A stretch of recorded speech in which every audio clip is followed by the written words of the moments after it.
Дефицитарни занаети се оние веќе кои изумрија и ги неаме. Значи, тука имаше самарджи, ковачи, шапкари, тоа све го имаше, сега веќе го немат и немат ни да го имат.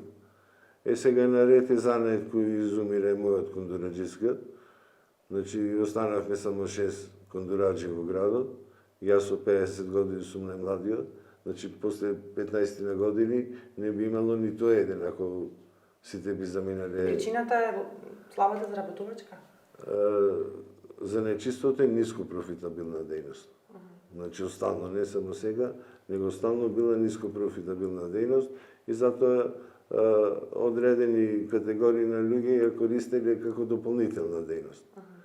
Оние што цел живот се занимавале со занечисто, знаат колку може да постигнат и постигнале оноliko колку што самиот занает дава.